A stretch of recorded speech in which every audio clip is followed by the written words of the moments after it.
வருகை தந்த நகைச்சுவை மன்றங்கள் தங்களுடைய வாழ்த்துக்களை பதிவு செய்திருக்கிறார்கள். எங்களுடைய அழைப்புக்கு இணங்க இங்கே வருகை தந்த அந்த கோவை நகைச்சுவை சங்கம், திருச்சி நகைச்சுவை மன்றம், ராஜபாளையம் நகைச்சுவை மன்றம், மதுரை நகைச்சுவை மன்றம் ஆகிய அத்துணை பேருக்கும் இந்த நேரத்தில் எங்களுடைய நெஞ்சம் நிறைந்த நன்றியை தெரிவிக்க கடமைப்பட்டு இருக்கின்றோம். அடுத்ததாக சிறப்பு, நீங்கள் அவளோடு எதிர்பார்த்து கொண்டிருக்கக்கூடிய சிறப்பு விருந்தினருடைய உரை. அந்த உரைக்கு முன்பாக ஒரு முக்கியமான அறிவிப்பு. இந்த செல்லை கண்டிப்பாக ஆஃப் பண்ணிடுங்க. அன்பிற்கினிய மக்கள் மருத்துவர், மரியாதைக்குரிய டாக்டர் வெங்கடேஷ் அவர்களே, மரியாதைக்குரிய திருமதி வெங்கடேஷ் அவர்களே, குழுமி இருக்கின்ற பெருமக்களே, 40 ஆண்டுகளுக்கு மேல் என் நெஞ்சுக்கு மிகவும் நெருக்கமான நண்பராக விளங்குகின்ற அன்பர் காளிதாஸ் அவர்களே, பெரியோர்களே, உங்கள் அனைவரையும் முதலில் நான் வணங்கி மகிழ்கிறேன். மகிழ்வோர் மன்றத்தின் சார்பில் நடைபெறுகின்ற 100வது விழாவில் பங்கேற்கும் ஒரு வாய்ப்பினை எனக்கு வழங்கியமைக்காக மீண்டும் ஒரு முறை நான் நன்றி பாராட்டுகிறேன். ஒரு மனிதர் தான் வாழக்கூடிய பகுதியில் உள்ள மனிதர்கள் அனைவரும் மகிழ்ச்சியுடன் இருக்க வேண்டும் என்கின்ற ஒற்றை நோக்கத்தோடு இந்த மகிழ்வோர் மன்றத்தை உருவாக்கி மாதம் ஒரு முறை உங்கள் அனைவரையும் வரவழைத்து இப்பொழுது 100வது முறையாக இந்த நிகழ்ச்சியை அரங்கேற்றுகிற நிலையில் உங்களுக்காகத்தானே அவர் இந்த நிகழ்ச்சியை நடத்துகிறார். வாழ்க்கையே போராட்டமாகிவிட்ட சூழலில் சிறிது நேரமாவது துன்பங்களிலே இருந்து, துயரங்களிலே இருந்து, கவலைகளிலே இருந்து, கண்ணீர் விடுவதிலே இருந்து விடுபட்டு மனித வாழ்க்கையில் மட்டுமல்ல, எல்லா உயிரினங்களுக்குமே மகிழ்ச்சி மிக முக்கியமானது. தமிழில் முதலில் நமக்கு கையில் கிடைத்திருக்கக்கூடிய நூல் தொல்காப்பியம். அந்த தொல்காப்பியம் முழுவதையும் இங்கே இருக்கக்கூடிய ஒரு சின்னஞ்சிறு பிள்ளை முழுமையாக எடுத்து சொல்லக்கூடிய அளவுக்கு ஒரு ஆசிரியை உருவாக்கி இருக்கிறார் என்றால் அவர் இருக்கின்ற திசை நோக்கி நாம் தொழ வேண்டும். சிலப்பதிகாரம் முழுவதையுமே ஒரு பிள்ளை தொடர்ந்து சொல்லக்கூடிய அளவுக்கு உருவாக்கி இருக்கிறார்கள் என்றால் அவர்களை நாம் கையெடுத்து வணங்க வேண்டும். ஏனென்றால் மெல்ல தமிழினி சாகும் என்று பாரதி இருந்த பொழுதே ஒருவன் சொன்னான் என்று வருந்தினான் அல்லவா? உங்களுக்கு நான் சொல்கிறேன், யுனெஸ்கோ நிறுவனம் ஒரு 3-4 ஆண்டுகளுக்கு முன்னால் ஒரு அறிக்கையை விட்டது. அதில் உலகத்தில் இருக்கக்கூடிய மொழிகளில் இன்னும் 100 ஆண்டுகளில் 50க்கு மேற்பட்ட மொழிகள் காணாமல் போய்விடும் என்று ஒரு பட்டியலை கொடுத்தது. அந்த 50 மொழிகள் என்னென்ன என்று நான் வரிசையாக பார்த்தேன். என்னை அதிர்ச்சி உறச் செய்த செய்தி என்ன தெரியுமா? அந்த 50 மொழிகளில் தமிழ் இருக்கிறது. இன்னும் 100 ஆண்டுகளில் தமிழ் காணாமல் போய்விடும் என்று நமக்கு யுனெஸ்கோ நிறுவனம் எச்சரிக்கை குரல் கொடுத்திருக்கிறது. இன்றைக்கும் நீங்கள் இளம் பிள்ளைகள் பேசுகின்ற தமிழை பாருங்கள். பெற்றோர் அனைவருமே பிள்ளைகள் தமிழ் படிக்க வேண்டும் என்று நினைக்கிறோமா? நுனிநாக்கில் ஆங்கிலம் பேசினால் அறிவு அப்படியே ஒட்டுமொத்தமாக மூளைக்குள் சேர்ந்து விடும் என்பது போல அல்லவா நாம் தவறான கற்பிதங்களில் ஆழ்ந்து கிடக்கிறோம். அம்மா என்று சொன்னால் அந்த பிள்ளையிடம் அம்மா என்ன சொல்கிறாள்? சனியனே. பக்கத்து வீட்டு பிள்ளை மம்மி என்று எவ்வளவு அழகாக சொல்கிறது. எவ்வளவு சிரமப்பட்டு உன்னை நான் ஆங்கில பள்ளிக்கு அனுப்பி இருக்கிறேன். என்னை பார்த்து இன்னமும் நீ அம்மா என்று சொல்கிறாயே, எப்பொழுது நீ மம்மி என்று சொல்வாய்? எங்கே போகிறது இந்த இனம்? எப்படி தேய்ந்து கொண்டிருக்கிறது இந்த மொழி? எப்படி சிதைந்து கொண்டிருக்கிறது இந்த சமூகம் வளர்த்த பண்பாட்டு பாரம்பரிய விழுமியங்கள்? நினைக்க நினைக்க நெஞ்சு வலிக்கிறது. இப்பொழுது இந்த மம்மி கூட மம் ஆகிவிட்டார். மேடம் என்பது மேம் ஆகிவிட்டது. இப்படியே போனால் ஒரு மொழி என்ன ஆகும்? நீங்கள் 1000 மொழிகளை படியுங்கள். ஆங்கிலம் படியுங்கள், பிரெஞ்சு படியுங்கள், இந்தி படியுங்கள், ஜெர்மன் படியுங்கள். எத்தனை மொழிகளை படிக்கிறீர்களோ அந்த அளவுக்கு உங்களுடைய அறிவு விரிவடையும். அதில் தவறில்லை. ஆனால் தாயின் கருவில் இருக்கிற பொழுதே முதலில் காது கொடுத்து கேட்ட மொழி அல்லவா நம்முடைய தாய்மொழி. தாய்க்கு நிகரானது அல்லவா தாய்மொழி. தாயை போற்றுவது எவ்வளவு முக்கியமானதோ அதே போன்று தாய் மொழியை போற்றுவது முக்கியமானதல்லவா. எனவே தாய் மொழியில் பிள்ளைகள் பேசுவதற்கும் அந்த மொழியை ஆழ்ந்து கற்பதற்கும் பெற்றோர்கள் அதற்குரிய வாய்ப்பை உருவாக்க வேண்டும். எனவே இப்படி மெல்ல மெல்ல மாறிக்கொண்டிருக்கிற சூழலில் 2500 ஆண்டுகளுக்கு முற்பட்ட தொல்காப்பியத்தை எடுத்து ஒரு பிள்ளையிடம் கொண்டு போய் சேர்த்திருக்கிறார்கள் என்றால் உண்மையில் அந்த ஆசிரியை பெரும் பாராட்டுக்கு உரியவர். 50 காப்பியங்களில் ஒன்றாக இருப்பது சிலப்பதிகாரம். நெஞ்சை அள்ளும் சிலப்பதிகாரம் என்று பாரதி அதை பரவசத்தோடு பாராட்டினான். இன்றைக்கு அந்த சிலப்பதிகாரத்தை மேடைகளில் தமிழாசிரியர்களை பேசுவதில்லையே. நான் பல மேடைகளில் சொல்கிறேன், இன்றைக்கு தமிழ் பேராசிரியர்களே இலக்கியம் பேசுவதில்லையே. எதையோ பேசக்கூடிய அளவுக்கு மேடைகள் மாறிவிட்டன. நல்ல கருத்துக்களை வழங்கக்கூடிய சூழல் மறைந்து கொண்டே இருக்கிறது. அதனால் நான் உங்களுக்கு சொல்கிறேன், தொல்காப்பியத்தில் அவர்கள் பயிற்சி கொடுத்தார்கள் என்று. நாம் அங்கிருந்தே தொடங்குவோம் மகிழ்வோர் மன்றத்தை. 2500 ஆண்டுகளுக்கு முன்னாலேயே தொல்காப்பியன் சொல்கிறான், எல்லா உயிர்க்கும் இன்பம் என்பது தான் அமர்ந்து வரும் மேவற்றாகும் என்றான். எவ்வளவு அழகான கருத்து! மனிதர்களுக்கு என்று சொல்லவில்லை தொல்காப்பியன், இந்த மண்ணில் உள்ள அத்தனை உயிர்களுக்கும், எல்லா உயிர்களுக்கும் இன்பம் என்பது தான் அமர்ந்து வரும் மேவற்றாகும். இந்த மண்ணில் இறைவனால் படைக்கப்பட்ட உயிர்கள் அனைத்தும் இன்பம் என்ற ஒன்றை நோக்கித்தான் நடக்கின்றன. 2300 ஆண்டுகளுக்கு முன்னாலே இருந்தவன் கிரேக்க மண்ணில் அரிஸ்டாட்டில் சொல்கிறான், எல்லா உயிர்களும் ஒன்றை நோக்கித்தான் செல்லுகின்றன. எல்லா உயிர்களுக்கும் இலக்கு ஒன்றுதான். அந்த இலக்கு வேறொன்றுமில்லை, மகிழ்ச்சி.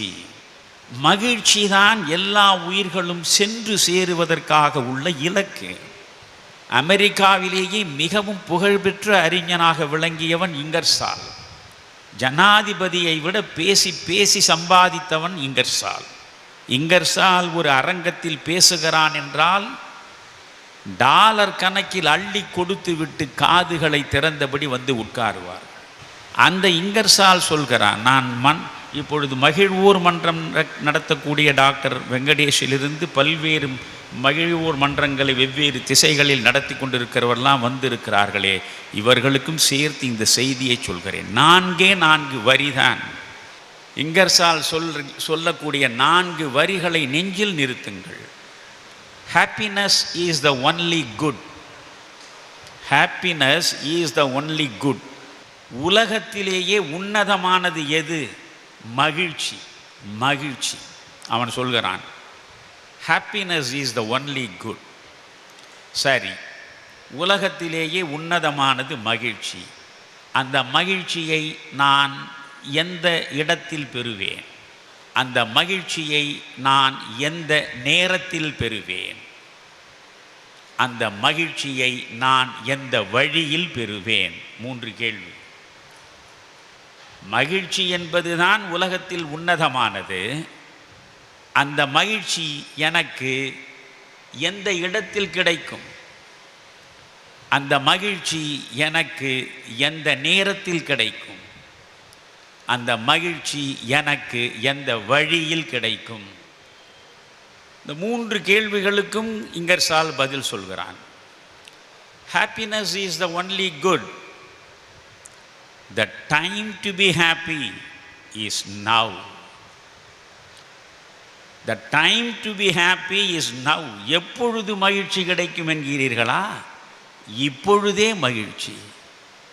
நீங்கள் இப்பொழுது மகிழ்ச்சியாக இருப்பதை வேண்டாம் என்று எவன் சொன்னான்? நீங்கள் இப்பொழுது மகிழ்ச்சியாக இருப்பதற்கு எது தடையாக வந்து சேர்ந்தது? இப்பொழுதே நீங்கள் மகிழ்ச்சியாக இருங்கள். Time to be happy is now. இப்பொழுதே மகிழ்ச்சியாக இருங்கள். The place to be happy is here. எந்த இடத்தில் மகிழ்ச்சி என்று கேட்கிறீர்களா? நீங்கள் எந்த இடத்தில் இருக்கிறீர்களோ அந்த இடத்தில் மகிழ்ச்சியாக இருங்கள். சிம்லாவுக்கு போனால்தான் மகிழ்ச்சி, டார்ஜிலிங் போனால்தான் மகிழ்ச்சி, ஊட்டிக்கு போனால்தான் மகிழ்ச்சியா என்ன? எந்த இடத்தில் இருக்கிறீர்களோ அந்த இடத்திலேயே நீங்கள் மகிழ்ச்சியாக இருப்பதை எவன் தடுத்தான் என்கிறான். மீண்டும் சொல்கிறேன், happiness is the only good. The time to be happy is now. The place to be happy is here. அதுக்கு அடுத்தது தான் அழகு. The way to be happy. எந்த இடத்தில் மகிழ்ச்சி சொல்லிவிட்டான், எந்த நேரத்தில் மகிழ்ச்சி சொல்லிவிட்டான், எந்த வழியில் மகிழ்ச்சி இங்கர்சால் சொல்கிறான். Happiness is the only good. The time to be happy is now. The place to be happy is here. The way to be happy is to help others. மற்றவர்களுக்கு நீ உதவுகிற போதுதான் உண்மையான மகிழ்ச்சியோடு உன்னால் இருக்க முடியும். இந்த 4 வரி பாருங்கள். இந்த 4 வரியை அப்படியே வேத வரிகளாக நெஞ்சில் நிறுத்தி கொண்டு வாழ பாருங்கள். எனவே மகிழ்ச்சி மிக மிக முக்கியமானது. ஆனால் இப்பொழுது நான் காவியத்தாயின் இளைய மகன் பற்றி பேசப் போகிறேன். முற்றிலும் மகிழ்ச்சிக்கு விரோதமான மனிதன். அதாவது சீசரை பெற்றதாயும் சிறப்புற பெற்றாள், நாசரை பெற்றதாயும் நலம் பெற பெற்றாள், காமராசரை பெற்றதாயும் நாட்டிற்கே பெற்றாள், என்னை ஆசையாய் பெற்ற தாயோ அழுவதற்கென்றே பெற்றாள். இது கண்ணதாசனுடைய கவிதை.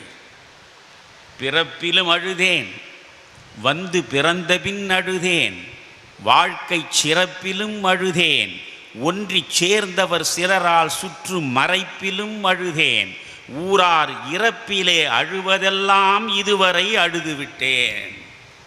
இதுவும் கண்ணதாசன் தான். என்னை அழவிடு, என்னை அழவிடு, அன்னை என்னை அழவே படைத்தாள். இதுவும் கண்ணதாசன் தான். கண்ணதாசனுடைய 7 கவிதை தொகுதிகளை எடுத்து வைத்து கொண்டு பக்கம் பக்கமாக நீங்கள் புரட்டி படித்து கொண்டே போனால் அவனுடைய கண்ணீர், அவனுடைய கவலை, அவனுக்குள் நேர்ந்த அவலங்கள் இவைதான் இங்கே பதிவு செய்யப்பட்டிருக்கும். ஆனால் அந்த கண்ணதாசன் எந்த அளவுக்கு மக்களுக்கு என்று சொல்ல வருகிற பொழுது எவ்வளவு சமூக பொறுப்புணர்வோடு சொல்லி இருக்கிறான் என்பதைத்தான் இந்த நேரத்தில் உங்களிடம் நான் பகிர்ந்து கொள்ள விரும்புகிறேன். காவியத்தாயின் இளைய மகன், காதல் பெண்களின் பெரும் தலைவன், பாமர ஜாதியில் தனி மனிதன், நான் படைப்பதனால் என் பேர் இறைவன். எவ்வளவு கம்பீரம், எவ்வளவு கர்வம், எவ்வளவு பெருமிதம். பாமர ஜாதியில் நான் தனி மனிதன், நான் படைப்பதனால் என் பேர் இறைவன். இது சினிமாவில் அவன் பாடியது ஒரு பக்கம். அவனுடைய கவிதை தொகுப்பை எடுத்தால் நான் யார் என்பதை அவன் வெளிப்படுத்துகிறான். சங்க இலக்கிய புலவனைப் போல செம்மாந்த செருக்கோடு அவன் பேசுவான். கவிஞன் யானோர் கால கணிதம், கருப்படு பொருளை உருப்பட வைப்போன், புவியில் யானுமோர் புகழுடை தெய்வம், பொன்னினும் விலைமிகு பொருள் என் செல்வம், இவை சரி என்றால் இயம்புவதென் தொழில், இவை தவறானால் எதிர்ப்பதென் வேலை, ஆக்கல் அழித்தல் அழித்தல் மூன்றும் அவனும் யானுமே அறிந்தவை அறிக, செல்வர்தம் கையில் சிறைப்பட மாட்டேன், பதவி வாளுக்கு பயப்பட மாட்டேன், பாசம் மிகுத்தேன், பற்றுதல் மிகுத்தேன், ஆசை தருவன அனைத்தும் பற்றுவேன், உண்டாயின் பிறர் உண்ணத் தருவேன், இல்லாயின் எமர் இல்லம் தட்டுவேன், வண்டாய் எழுந்து மலர்களில் அமர்ந்து வாய்ப்புறம் தேனை ஊர்ப்புறம் தருவேன். பண்டோர் கம்பன் பாரதி தாசன் சொல்லாதன சில சொல்லிட முனைவேன். புகழ்ந்தால் என் உடல் புல்லரிக்காது, இகழ்ந்தால் என் மனம் இறந்து விடாது. வளமார் கவிகள் வாக்கு மூலங்கள் இறந்த பின்னாலே எழுதுக தீர்ப்பு. கல்லாய் மரமாய் காடு மேடாக மாறாதிருக்க யான் வனவிலங்கல்ல. மாற்றம் எனது மானிட தத்துவம், மாறும் உலகின் மகத்துவம் அறிவேன். எவ்வவை தீமை எவ்வவை நன்மை என்பதறிந்து ஏகுமென் சாலை. தலைவர் மாறுவர் தர்பார் மாறும், தத்துவம் மட்டுமே அட்சய பாத்திரம். கொள்வோர் கொள்க குறைப்போர் குறைக்க, உள்வாய் வார்த்தை உடம்பு தொடாது. நானே தொடக்கம் நானே முடிவு, நான் உரைப்பதுதான் நாட்டின் சட்டம். இது கண்ணதாசன் கவிதையில் எழுதிய தன்னை பற்றிய அறிமுகம். எனவே நம் கண் முன்னால் வாழ்ந்து மறைந்த மகா கவிஞன். நீங்கள் கண்ணதாசனுக்கு முன்னால் சினிமாவில் பாடல்கள் எல்லோரும் எழுதவில்லையா என்ன? தியாகராஜ பாகவதர் காலத்திலே இருந்து எத்தனை பேர் தொடர்ந்து எழுதியிருக்கிறார்கள். பாபநாசம் சிவன் ஒரு காலத்தில் கொடிகட்டி பறந்தார். இன்றைக்கு பாபநாசம் சிவனுடைய பாடல்களை பற்றி நாம் பேசிக்கொண்டிருக்கிறோமா? உடுமலை நாராயண கவி அதற்கு பின்னாலே கொடிகட்டி பறந்தார். உடுமலை நாராயண கவியினுடைய பாடல்களை பற்றி நாம் எல்லா இடங்களிலும் பேசிக்கொண்டிருக்கிறோமா? உடுமலை நாராயண கவிக்கு பிறகு மருதகாசி அற்புதமாக எழுதினார். 1950களில் வெளிவந்த முக்கால்வாசி படங்களுக்கு மருதகாசி தான் பாடல்கள். அந்த மருதகாசிக்கு உலகெங்கும் இன்றைக்கு விழாக்கள் கொண்டாடுகிறார்களா? ஆனால் இந்த கண்ணதாசனுக்கு மட்டும் உலகம் முழுவதும் மக்கள் இன்றும் நெகிழ்ந்து நெகிழ்ந்து அவனுடைய பெருமையை பேசி பேசி கொண்டாடி கொண்டே இருக்கிறார். உலகம் முழுவதும். அப்படி என்ன கண்ணதாசனிடம் உள்ள தனி சிறப்பு என்றால், கண்ணதாசன் தன் சுய அனுபவங்கள் அனைத்தையும் சினிமா பாடல்களில் கொண்டு வந்து இறக்கி வைத்தான். அதனால்தான் உங்களுக்கு நேரக்கூடிய ஒவ்வொரு அனுபவத்திலும் கண்ணதாசனுடைய அனுபவம் சேர்ந்து கலந்து விடுகிறது. கண்ணாடி முன்னால் நின்றால் உங்கள் முகம் தெரிவது போல கண்ணதாசனுடைய சினிமா பாடலை கேட்கிற பொழுது உங்களுடைய முகம் அதில் தெளிவாக தெரிகிறது. உங்கள் மகிழ்ச்சி, உங்கள் துயரம், உங்கள் வலி, உங்கள் வேதனை, உங்களுக்கு எவ்விதமான அனுபவம் நேர்ந்தாலும் அந்த அனுபவத்திற்கு சரியான ஒரு பாடல் கண்ணதாசனிடமிருந்து உங்களுக்கு வந்து சேர்ந்திருக்கும். அதுதான் கண்ணதாசனுடைய சிறப்பு. ஆடினாலும் அவன் பாட்டு, பாடினாலும் அவன் பாட்டு, கூடினாலும் அவன் பாட்டு, வீடு வரை அவன் பாட்டு, ஏன் காடு வரை அவன் பாட்டுத்தான் என்று சிற்பி அவர்கள் எழுதி வைத்தார். எனவே அந்த கண்ணதாசனே சொல்கிறான், நான் யார்? நான் ஒரு அறிவியல் மேதை இல்லை, ஆனால் நான் அனுபவ மேதை என்கிறான். நான் அனுபவ மேதை. ஆற்றிலும் குளித்தேன், சேற்றிலும் குளித்தேன், காற்றிலும் பறந்தேன், கல்லிலும் நடந்தேன், ஊற்று புனலில் ஒளியினை கண்டேன், மாற்று பொன்னில் மாசினை பார்த்தேன், பார்த்தது கோடி பட்டது கோடி, சேர்த்தது என்ன சிறந்த அனுபவம். அனுபவம்தான் கண்ணதாசனுடைய பாடல்களின் வழியாக வந்து விழுகின்றன. எவ்வளவோ பாடல்களை சொல்லிக்கொண்டே போகலாம். அந்த ஹியூமர் கிளப்பில் 2 மணி நேரம் நான் கண்ணதாசனுடைய பாடல்கள் பிறப்பு தொட்டு இறப்பு வரையில் ஒவ்வொரு கட்டத்திலும் அவனுடைய பாடல் எப்படி உங்களுக்கு பொருந்துகிறது என்பது குறித்து விரிவாக பேசியிருக்கிறேன். எத்தனை முறை வேண்டுமானாலும் கண்ணதாசனை பற்றி பேசலாம். 5000 திரைப்பட பாடல்கள் கண்ணதாசனால் எழுதப்பட்டிருக்கின்றன. 5000 பாடல்களில் எவ்வளவு நீங்கள் தவிர்த்து இதுதான் சிறந்த பாடல் என்று நீங்கள் எடுத்தாலும் உலகத்தின் தரத்தில் ஒரு 500 பாடல்களுக்கு மேலாவது நிச்சயம் இருக்கும். நீங்கள் ஆங்கில இலக்கிய உலகத்தில் ஒரு ஷெல்லியை போல, கீட்ஸை போல, பைரனை போல, கண்ணதாசனுடைய கவிதைகளை மட்டும் நீங்கள், கண்ணதாசன் சினிமா பாடல்களையே நான் சொல்கிறேன், ஆங்கிலத்தில் பெயர்த்தால் ஷெல்லிக்கு நிகராக நிற்பான், கீட்ஸுக்கு நிகராக நிற்பான், பைரனுக்கு நிகராக நிற்பான். அவ்வளவு ஆற்றல் மிக்க கவிஞன் சினிமாவுக்கு எழுதிய பாடல்களில் சிலவற்றை மட்டும் உங்களிடம் நேரம் கருதி நான் சொல்கிறேன். இது முதலில் மனம் மகிழ்வதற்காக கூடியிருக்கிற இடமல்லவா? ஏதாவது கம்யூனிசம் என்று இருக்கிறது, கேபிட்டலிசம் என்று இருக்கிறது, சோசியலிசம் என்று இருக்கிறது, எத்தனையோ இசங்கள் இருக்கின்றன இல்லையா? அதுபோல் கண்ணதாசம் என்று ஒரு இசம் இருக்கிறது. அந்த கண்ணதாசம் என்பது என்ன தெரியுமா? வாழ்வை வாழ்ந்து பார், நொடி நொடியாய் வாழ்வை வாழ்ந்து பார். ஆண்டொன்று போனால் வயதொன்று போகும், அதற்கு முன்னாலே வா வா. எவ்வளவு ஆசையாக உங்களை அழைக்கிறான் பாருங்கள். ஆண்டொன்று போனால் வயதொன்று போகும், அதற்கு முன்னாலே வா வா. ஏன்? அழகுடன் இளமை தொடர்ந்து வராது, அதற்கு முன்னாலே வா வா.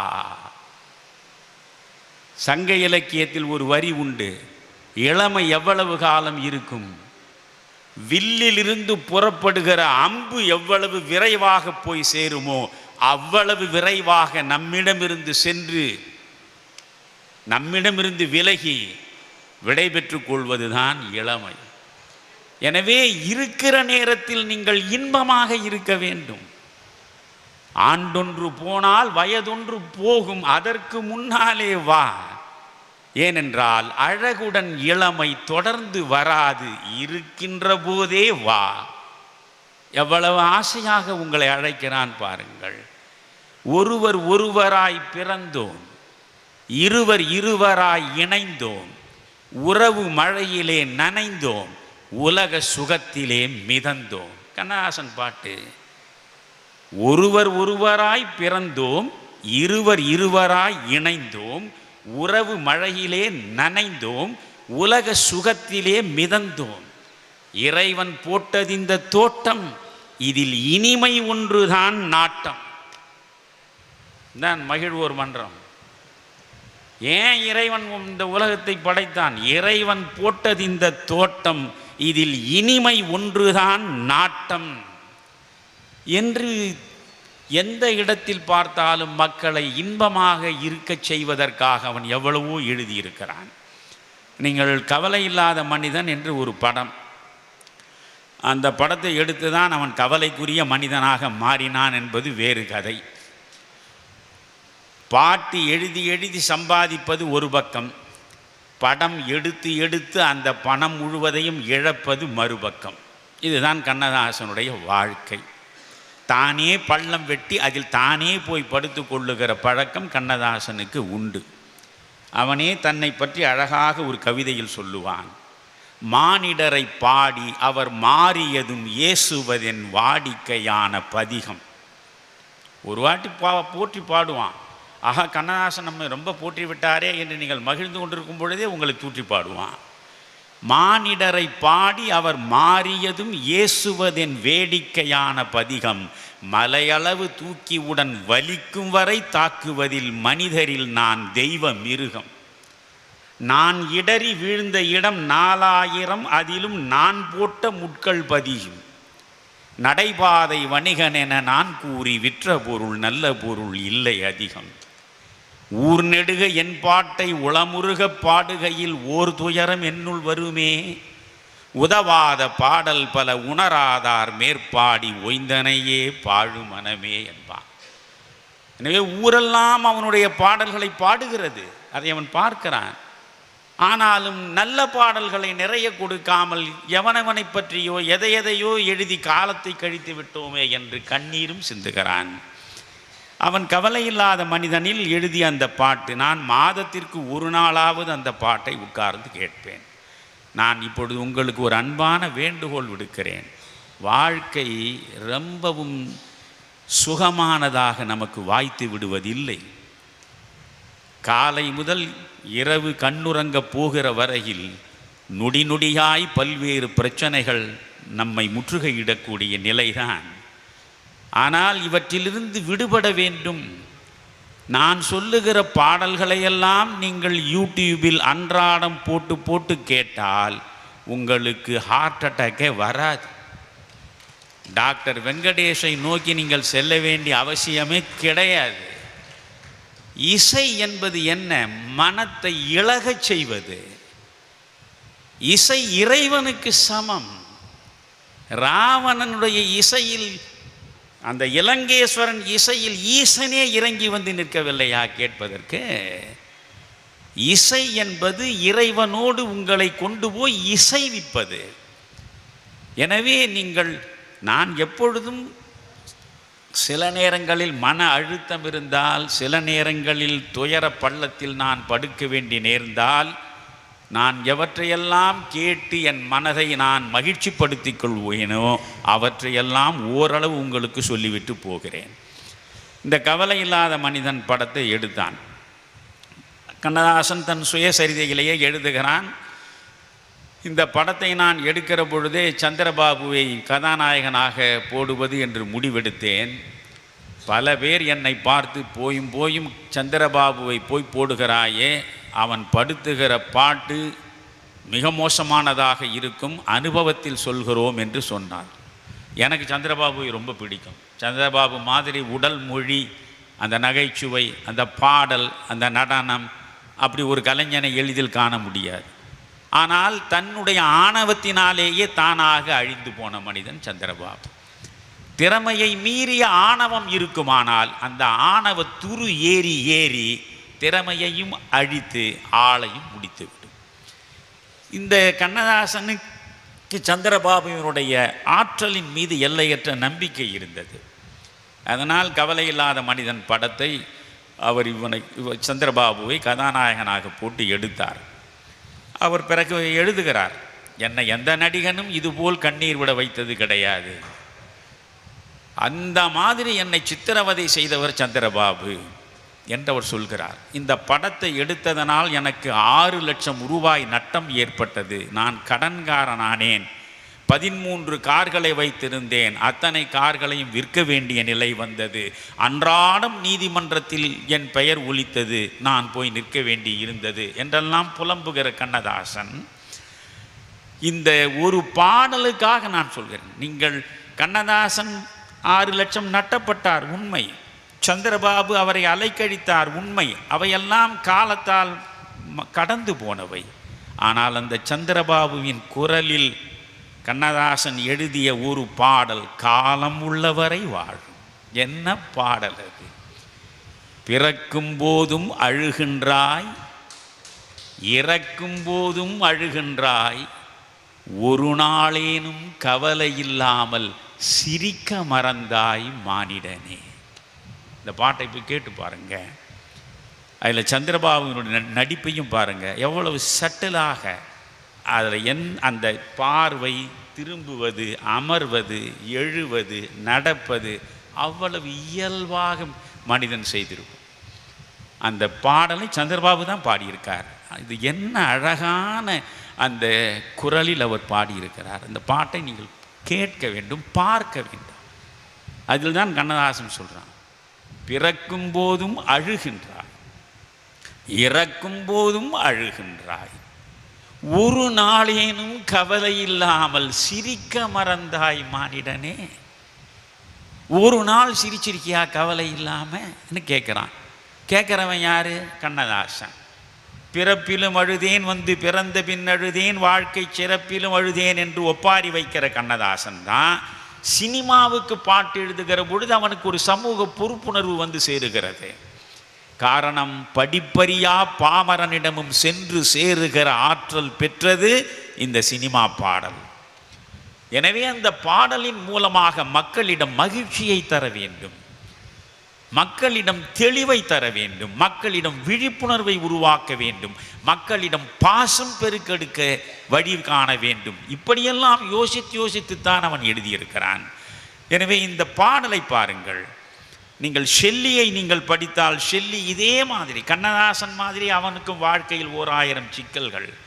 ஷெல்லி புலம்புவான். அவன் இந்த வானம்பாடி என்ற கவிதையை நீங்கள் ஷெல்லியுடைய கவிதையை படித்து பார்க்க வேண்டும். Lift me as a wave, a cloud, a leaf, I fall upon the thorns of life, I bleed என்பான். மேகமே என்னை ஒரு அலையைப் போல் இலையைப் போல் அழைத்து கொண்டு, காற்றே என்னை ஒரு அலையைப் போல் இலையைப் போல் மேகத்தைப் போல் எடுத்துக்கொண்டு போ. வாழ்க்கை முட்களின் மீது நான் விழுந்து கிடக்கிறேன், இரத்தம் வழிய விழுந்து கிடக்கிறேன் என்று ஷெல்லி சொல்லுவான்.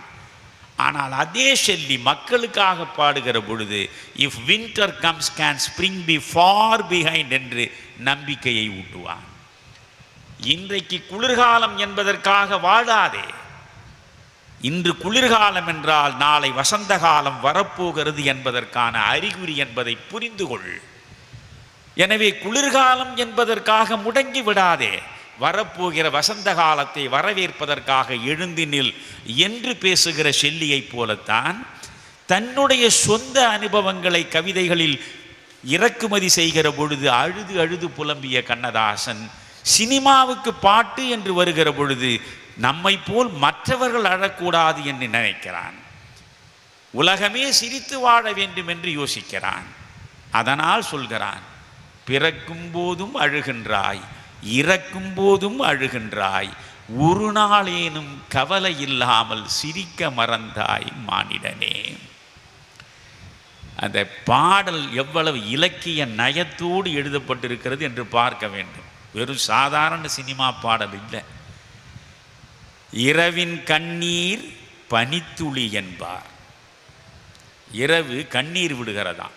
அந்த கண்ணீர் தான் நீங்கள் காலையில் பார்த்தீங்கன்னா புல்லின் மீது பனித்துளியாக கிடக்கிறது. இரவின் கண்ணீர் பனித்துளி என்பார்.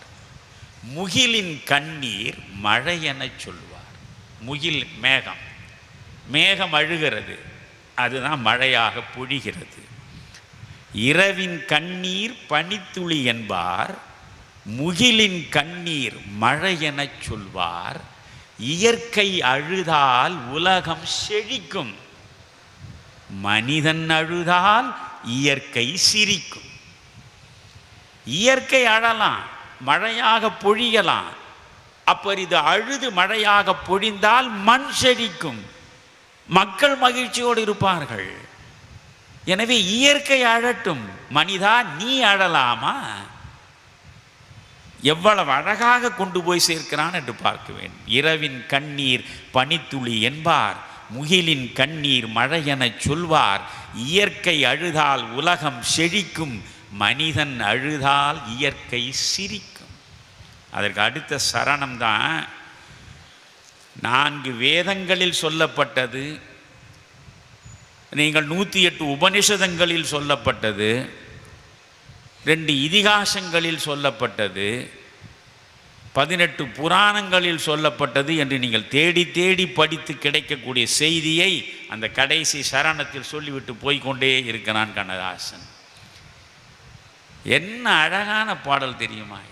அன்னையின் கையில் ஆடுவதின்பம், கன்னியின் கையில் சாய்வதும் இன்பம், தன்னை அறிந்தால் உண்மையில் இன்பம், தன்னலம் மறந்தால் பெரும்பேர் இன்பம். அதுதான் முக்கியம். தன்னை அறியணும். இன்றைக்கு இருக்கக்கூடிய கல்வி உங்களுக்கு உங்களை அறிய விடுவதில்லை. உலகத்திலேயே உயர்ந்த அறிவு என்பது என்னை நான் அறிந்து கொள்வது தான். அதனால்தான் ரமணர் சொன்னார், நான் யார் என்று கேள்வி எழுப்பி உனக்குள்ளே சென்று உன்னை அறியப்பார் என்று. இவருக்கு முன்னால் திருமூலன் சொல்லிவிட்டு போனான், தன்னை அறிய தனக்கு ஒரு கேடில்லை, தன்னை அறியாமல் தானே கெடுகின்றான். தன்னை அறிய வேண்டும், எனக்கு உள்ளே செல்ல வேண்டும். வெளியே இருக்கிற உலகத்தை மட்டுமே பார்த்து கொண்டிருந்தால் நீங்கள் பெறுவது அனைத்தும் தகவல்களே தவிர அறிவல்ல. உங்களுக்கு உள்ளே சென்று உங்களை பார்க்கிற போதுதான் அறிவு கண் விழிக்கும். அதுதான் ஞானத்தை உங்களுக்கு கொண்டு வந்து சேர்க்கும். அதனால் சொல்கிறான், தன்னை அறிந்தால் உண்மையில் இன்பம், தன்னலம் மறந்தால் பெரும்பேரின்பம். சுயநலத்திலே இருந்து வெளியே வர வேண்டும். இப்பொழுது டாக்டர் வெங்கடேஷ் அவர்களும் லதா வெங்கடேஷ் அவர்களும் நன்றாக சம்பாதிக்கிறார்கள். சரி, தன் பெண்டு தன் பிள்ளை, சோறு வீடு சம்பாத்தியம் இவை உண்டு தான் உண்டு என்று அவர்கள் ஒரு சின்ன வட்டத்திற்குள்ளே சுருங்கி போய்விடலாமே. அப்படி வாழ்ந்தால் அது சுயநலம் இல்லையா? அது வாழ்க்கையா? வாழ்க்கை என்பது என்ன? பிறர் நலம் பேணுவதற்காக வாழ்ந்தால்தான் நீ வாழ்கிறாய். நீங்கள் எப்பொழுது வாழ்கிறீர்கள்? பிறர் நலம் பேணுகிற போதுதான் வாழ்கிறீர்கள். எனவே இங்கே தன்னை அறிந்தால் உண்மையில் இன்பம், தன்னலம் மறந்தால் பெரும்பேரின்பம். எப்பொழுது பொதுநல சிறகு பூட்டி பறக்க விரும்புகிறீர்களோ அப்பொழுதுதான் பேரின்பத்தை உங்களாலே பெற முடியும் என்று உபனிஷதங்களின் சாறு முழுவதையும் இறக்கி ஒரு கோப்பையில் கொண்டு வந்து கொடுப்பவன் தான் கண்ணதாசன். எப்படி அவனுடைய பாடல்களை ஏராளமாக சொல்லலாம். நான் பிறப்பு தொட்டு கொஞ்சம் கொஞ்சமாக முடிந்தவரை சொல்கிறேன். ஒரு குழந்தை பிறக்கிறது, தாலாட்டு பாட்டு என்றால் கண்ணதாசன் தான் எழுத வேண்டும். இதை 1950களில் பாகப்பிரிவினை படம் வந்தது. அந்த நேரத்தில் புகழின் உச்சியிலே இருந்தவர் பட்டுக்கோட்டை கல்யாண சுந்தரம். 26 வயதிலேயே இறந்து போனான் அந்த மனிதன். பட்டுக்கோட்டை கல்யாண பரிசு படத்தில் எழுதிய அத்தனை பாடல்களும் மிகப்பெரிய வெற்றியை தேடி கொடுத்தன. அதற்கு பிறகு எல்லா பட தயாரிப்பாளர்களும் பட்டுக்கோட்டையையே சுற்றி கொண்டிருந்தார்கள். பாகப்பிரிவினையிலும் பட்டுக்கோட்டையின் பாட்டு இருக்கிறது. பிள்ளையாறு கோயிலுக்கு பொழுது இருக்க வந்திருக்க பிள்ளையாறு என்று ஒரு பாட்டு வருமே, அதெல்லாம் பட்டுக்கோட்டை எழுதியது தான். அப்பொழுது சிவாஜி கணேசனுக்கும் கண்ணதாசனுக்கும் இடையே கொஞ்சம் பிரச்சனை இருந்தது. எப்பொழுதுமே கண்ணதாசன் எல்லாரையும் நண்பராக்கி கொள்வது என்பதை விட எல்லாரையும் பகைவராக்கி கொள்வதில் மிகப்பெரிய ஆள். அது அவரே எழுதியதைத்தான் உங்களுக்கு நான் சொல்கிறேன். அவருடைய வனவாசத்தை படியுங்கள், மனவாசத்தை படியுங்கள், அவருடைய சுயசரிதை எல்லாம் படியுங்கள். தேடி தேடி பகையை உருவாக்கி கொள்வார். எம்ஜிஆர் தான் அவரை மிகப்பெரிய அளவுக்கு கொண்டு போனார். நீங்கள் நாடோடி மன்னனுக்கு வசனம் எழுத வைத்தது எம்ஜிஆர் தான். நீங்கள் கலைஞர் எம்ஜிஆருக்காக நீங்கள் மந்திரிகுமாரி படத்தில் எழுதிய வசனம், அதனால் அந்த படம் பெருவெற்றியை பெற்றது. அதற்கு பிறகு தொடர்ந்து மலைக்கல்லனுக்கும் கலைஞர் தான் எழுதினார் வசனம். பெருவெற்றி பெற்ற படங்களுக்கு கலைஞர் எழுதினார். ஆனால் கலைஞருக்கும் எம்ஜிஆருக்கும் இடையே லேசான சின்ன உரசல் இருந்ததனால் அவர் கண்ணதாசனை பயன்படுத்த தொடங்கினார். எம்ஜிஆருடைய மிகப்பெரிய வெற்றி படங்கள் என்று பார்த்தீர்களானால் நாடோடி மன்னன். நாடோடி மன்னனுக்கு கண்ணதாசன் தான் வசனம். எம்ஜிஆரை சூப்பர் ஸ்டாராக மாற்றியது மதுரை வீரன். மதுரை வீரனுக்கு கண்ணதாசன் தான் வசனம். எம்ஜிஆர் படம் லட்சம் லட்சமாக கொண்டு வந்து சேர்க்கும் என்பதை நிரூபித்தது மகாதேவி. மகாதேவி படத்திற்கும் கண்ணதாசன் தான் வசனம். இப்படி கண்ணதாசனை மையமாக வைத்து ஏராளமாக எம்ஜிஆர் படங்கள் வந்தன. ஆனால் அந்த எம்ஜிஆருக்கு எதிராகவே கண்ணதாசன் பகையை தேவையில்லாமல் வளர்த்து கொண்டார். அதனால் வாலி எழுந்து நின்றார். அது வாலி வர வேண்டும் என்று விதி இருந்தது. அதனால் கண்ணதாசன் எம்ஜிஆரை பகைக்க வேண்டி சேர்ந்தது. அது போகட்டும். இப்போ நான் என்ன சொல்ல வருகிறேன், இப்படி ஒவ்வொரு கட்டத்திலும் தானே அவர் தனக்கான பகையை தேடிக்கொள்ளுகிற நிலையில் சிவாஜி கணேசனை பற்றி கொஞ்சம் கடுமையாக விமர்சனங்களை அவர் தென்றல் பத்திரிகையில் எழுதிவிட்டார். அதனால் சிவாஜி கணேசன் என் படங்களில் கண்ணதாசன் எழுதக்கூடாது என்று தடை போட்டு விட்டார். அப்பொழுது பாகப்பிரிவினை வருகிறது. பாகப்பிரிவினையில் பட்டுக்கோட்டை தான் எல்லா பாடலும் எழுத வேண்டும் என்று முடிவெடுக்கப்படுகிறது. பட்டுக்கோட்டை பாடல் எழுதுகிறார். அந்த நேரத்தில் பட்டுக்கோட்டையிடம் நீங்கள் அது பீம்சிங் இயக்குனர், அவர் சென்று தாலாட்டு பாட்டு அந்த காட்சியை விவரிக்கிறார். அவன் ஒரு பக்கம் கை கால் போனவன். பாகப்பிரிவினை படம் பார்த்துருக்கீங்க அல்லவா? நல்ல படத்தை எல்லாம் பார்ப்பது கிடையாதா? சின்ன பிள்ளைகளாக இருந்தாலும் உட்கார்ந்து பார்க்க வையுங்க. கூட்டு குடும்பமாக இருந்தால் எவ்வளவு நன்மை என்பதை அதை விட ஒரு படம் காட்ட முடியாது. புரிகிறதா? திருமணமான அடுத்த நிமிடமே தாய் தந்தையை விட்டு விட்டு வெட்டி விட்டு வேறாக செல்லுகிற ஒவ்வொருவரும் பார்க்க வேண்டிய படம் அது. அன்றைக்கு வந்த படமெல்லாம் ஒரு செய்தியோடு வந்தது, மக்களுக்கு ஒரு நல்ல செய்தியை கொண்டு வந்து கொடுத்தது. குடும்பம் என்றால் என்ன, உறவுகள் என்றால் என்ன, பாசம் என்றால் என்ன, அன்பு என்றால் என்ன, வாழ்க்கை என்றால் என்ன என்று புரிதலோடு வந்த படங்கள் அப்பொழுது. புரிகிறதா? அதனால் அந்த பட்டுக்கோட்டையிடம் போய் தாலாட்டு பாட்டு எழுதுங்கள். அந்த இவன் ஒரு பக்கம் கை கால் விழுந்தவன், சரியாக அவனால் எழுந்து நடக்க முடியாது. அவனுக்கு ஒரு பிள்ளை பிறந்திருக்கிறது. இவனே பூமிக்கு பாரம் என்று நினைக்கிற நிலையில் இவனுக்கு ஒரு பிள்ளை பிறந்திருக்கிறதே. இந்த நிலையில் நீங்கள் இந்த பாடலை தர வேண்டும் என்று பட்டுக்கோட்டை என்ன சொல்கிறார்? தாலாட்டு பாட்டா? ஆமாம், என்னை விட சிறப்பாக எழுதக்கூடியவர் கண்ணதாசன். போய் கண்ணதாசனிடம் போய் கேளு. இப்படி அவன் சொல்லுவான். அதற்கு ஒரு மனம் வேண்டும் இல்லையா? எனக்கு தெரியும் ஒரு கவிஞர், சமீபத்தில் கொடிகட்டி வாழ்ந்து இப்பொழுது கொஞ்சம் ஓய்வாக இருக்கிறார். ஒரு படத்தில் எல்லா பாட்டும் அவர்தான் எழுத வேண்டும், வேறு யாருக்கும் வாய்ப்பே கொடுக்கக்கூடாது. அந்த இசையமைப்பாளருமே சொல்லிவிடுவார், 5 பாட்டு வேண்டுமா, நீங்கள் 4 பாட்டுக்கு பணம் கொடுங்கள், ஒரு பாட்டு இலவசமாக வைத்துக் கொள்ளுங்கள், ஆனால் என்னை தவிர வேறு யாரும் எழுதக்கூடாது என்பார். அவ்வளோ விரிந்த மனசு அவருக்கு. ஆனால் பட்டுக்கோட்டை என்ன சொல்கிறார்? கண்ணதாசனை எழுத சொல்லுங்கள் என்கிறார். கண்ணதாசன் தாலாட்டு பாட்டை அதை யோசித்து பாருங்கள். சாதாரண வார்த்தைகள். கண்ணதாசனுடைய பாடல்களுக்கு நீங்கள் பரிமேலழகர் உரை மாதிரி திருக்குறளுக்கு பரிமேலழகர் உரையை தேட வேண்டிய அவசியமெல்லாம் கிடையாது. எந்த விளக்க உரையும் வேண்டாம், பொழிப்புரையும் வேண்டாம், பத உரையும் வேண்டாம்.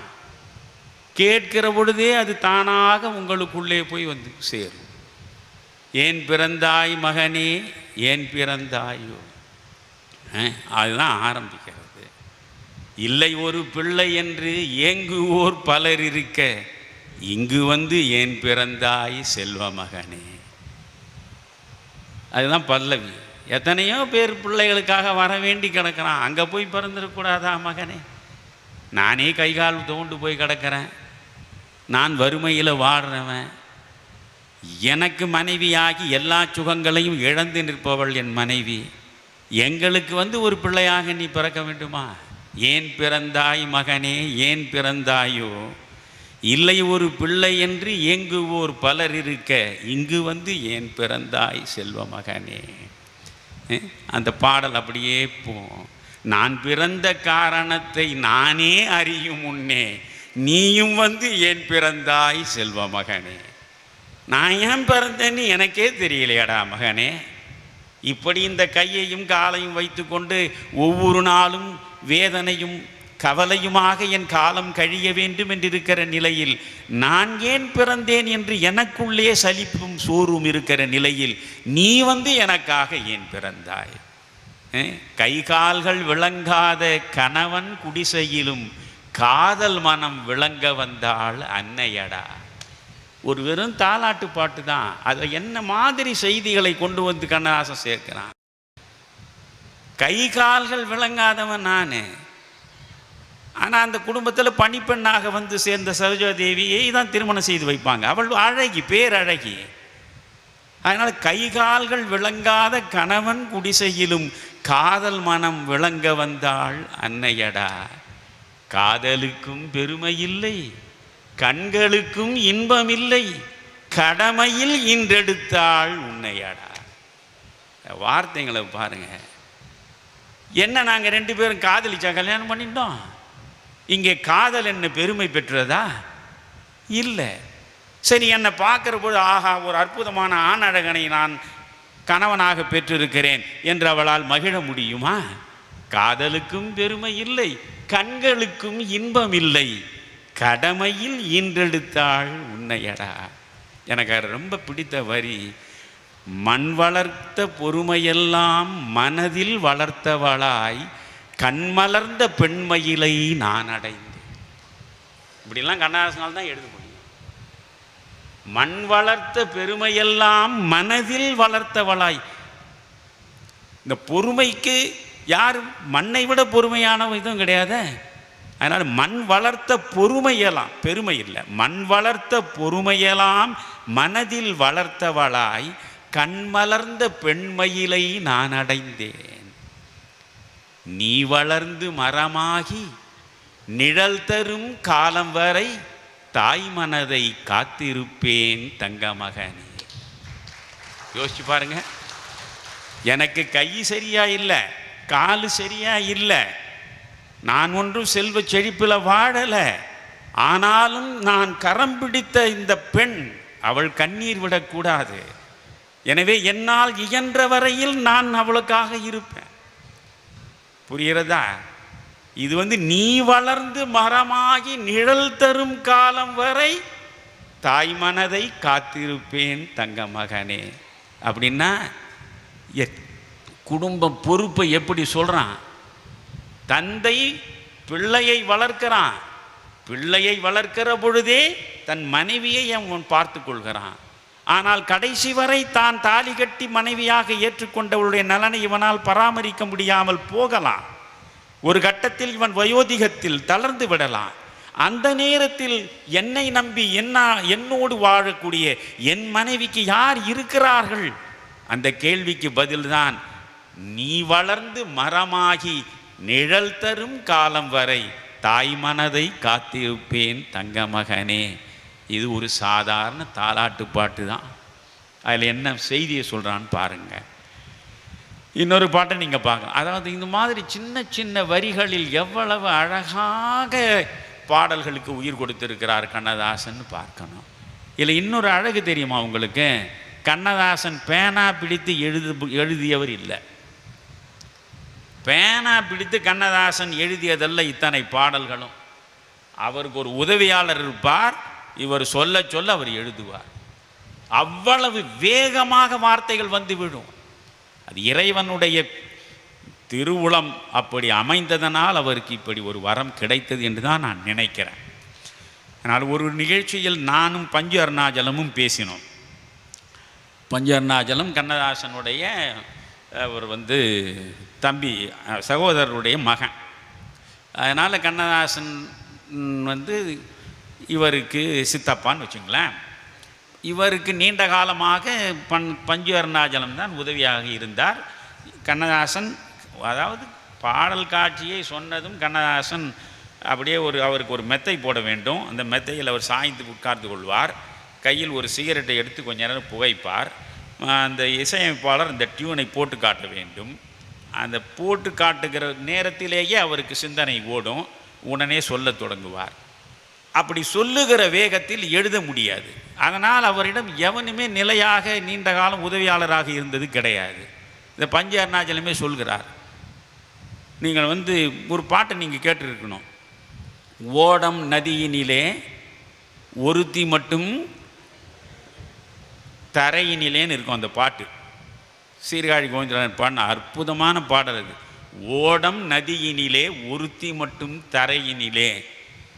பாட்டு பதிவாயிடுச்சு, படப்பிடிப்பு முடிஞ்சிடுச்சு, படம் வந்துடுச்சு. இது பிறகு கண்ணதாசன் பார்க்குறார், அதிர்ந்து போனார். உடனே பஞ்சநாஜத்தை கூட, டேய் மடா இங்கே வாடா, நான் என்னடா சொன்னேன் உன்னாண்ட? ஓடம் நதியினிலே ஒருத்தி மட்டும் கரையினிலேன்னு தானடா சொன்னேன், நீ என்னடா தரையினிலேன்னு எழுதியிருக்க? உடனே பஞ்சர்நாஜலம், இது பஞ்சர்நாஜலமே சொன்னது, நானும் அவரும் சேர்ந்து பேசிய நிகழ்ச்சியில் அவர் சொல்கிறார், இப்போ என்ன பெரிய வித்தியாசம், கரைக்கும் தரைக்கும் என்ன வித்தியாசம்? அட முட்டாளே, நீர்நிலைக்கு அடுத்து இருப்பது கரை, மற்ற இடங்களில் இருப்பது தாண்டா தரை. ஓடம் நதியினிலேன்னு முதல் வரி சொன்னா நதிக்கு பக்கத்தில் கரை வருமா தரை வருமான்னு கேட்டார். அதுக்கப்புறம் அவரே சொல்கிறார், நான் அதுக்கப்புறம் விழித்து கொண்டேன், இந்த மனிதன் சொல்லுகிற வேகத்தில் என்னால் பாட்டு எழுத முடியல.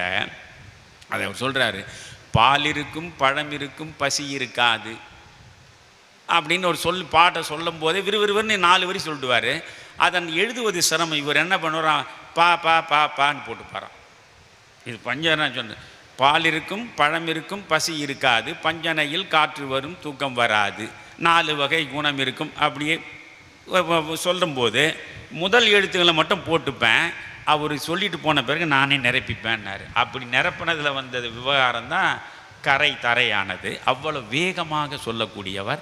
அப்படி வேகமாக சொல்லக்கூடிய அந்த கண்ணதாசனிடமிருந்து, பேனா பிடித்து சிந்தித்து எழுதாத கண்ணதாசனிடமிருந்து எப்படிப்பட்ட உவமைகள், எப்படிப்பட்ட வார்த்தைகள், எப்படிப்பட்ட கருத்துக்கள் வெள்ளமாக வந்து விழுந்திருக்கின்றன என்பதை பார்க்கும்போது தான் உண்மையிலே வியப்பாக இருக்கிறது.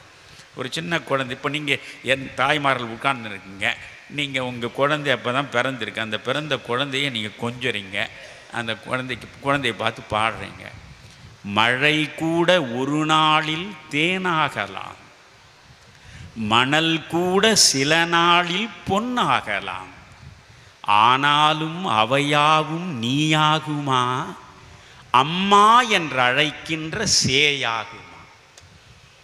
மழை கூட ஒரு நாளில் தேனாகலாம், மணல் கூட சில நாளில் பொன்னாகலாம், ஆனாலும் அவையாவும் நீயாகுமா, அம்மா என்று அழைக்கின்ற சேயாகுமா. அந்த பாட்டில் ஒரு செய்தி சொல்லியிருப்பார்.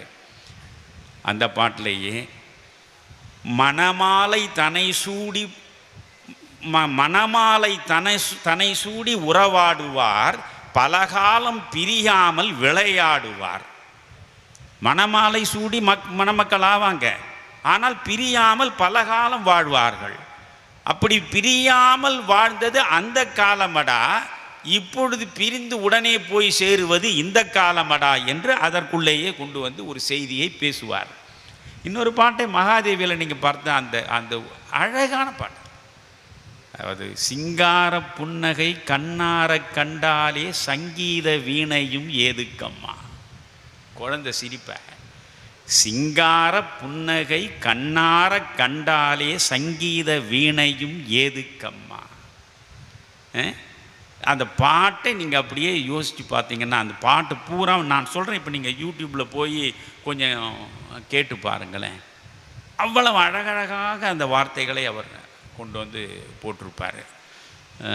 பேசாமல் பேசும் புருவங்கள் கண்டால் பேசாத சிற்பங்கள் ஏதுக்கம்மா.